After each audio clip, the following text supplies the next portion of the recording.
موت کا فرشتہ۔ ارے بیوقوف، وہ کتوں کی پرواہ نہیں کرتا، ہر جگہ اور ہر وقت پہنچ سکتا ہے۔ گاؤں کا چودھری جمیل خان کتوں کو سخت ناپسند کرتے تھے، مگر پھر اچانک ان کی سوچ تبدیل ہو گئی، انہیں کتے اچھے لگنے لگے۔ چودھری کے کہنے سے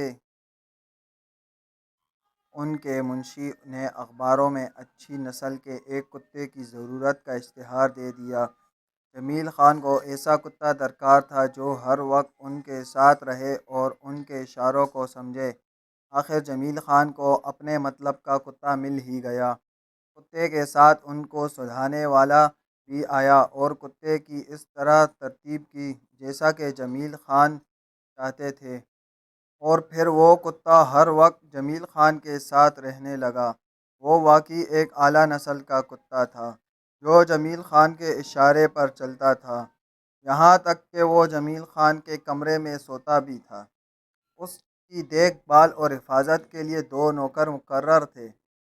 کتا اتنے مزے میں تھا کہ بعض لوگ اس کی قسمت پر رشک کرتے ہوئے اپنی اور اس کی قسمت کا موازنہ کرتے تھے۔ خان اور کتے کی قربت کا کیا راز تھا، کسی کو بھی معلوم نہ تھا، اور نہ کبھی جمیل خان نے کسی کو بتایا تھا۔ مگر ایک دن جانے وہ کس ترنگ میں تھے کہ اس راز سے پردہ اٹھا لیا۔ وہ اپنے خاص مصاحب نواز سے کہہ رہے تھے، موت کا فرشتہ ہر جگہ آ جاتا ہے اور لوگوں کو اس خوبصورت دنیا سے محروم کر کے قبر کے اندھیروں میں دھکیل دیتا ہے۔ مگر پھر مجھے ایک مذہبی آدمی سے پتہ چلا کہ جہاں کتے ہوتے ہیں وہاں فرشتے نہیں آتے، اس لیے میں اس کتے کو ہر وقت اپنے ساتھ رکھتا ہوں تاکہ موت کا فرشتہ میرے قریب نہ آئے۔ نواز اپنے آقا کی عقل مندی پر عش عش کر اٹھا۔ اسے فخر تھا کہ وہ جمیل خان جیسے ہوشیار آدمی کا خاص مصاحب ہے، مگر جلد اس کی خوش فہمی دور ہو گئی۔ ایک رات جمیل خان کو دل کا دورہ پڑا اور وہ انتقال کر گیا، حالانکہ اس کا کتا اس کے پاس تھا، مگر موت کا فرشتہ پھر بھی آ گیا۔ نواز نے جمیل خان کا راز فاش نہیں کیا، مگر مولوی سے اس بارے میں دریافت کیا تو وہ بولے، جہاں کتے ہوتے ہیں وہاں رحمت کے فرشتے نہیں آتے اور موت کا فرشتہ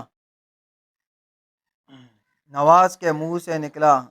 مولوی صاحب نے نواز کی طرف غور سے دیکھا اور بولے، ارے بیوقوف، وہ کتوں کی پرواہ نہیں کرتا، ہر جگہ اور ہر وقت پہنچ سکتا ہے۔ نواز سمجھ جانے والے انداز میں سر ہلانے لگا۔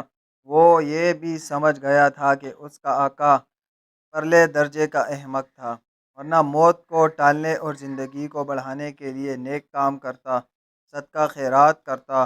بیوقوف نے موت کے فرشتے سے مقابلے کے لیے کتے کا سہارا لیا۔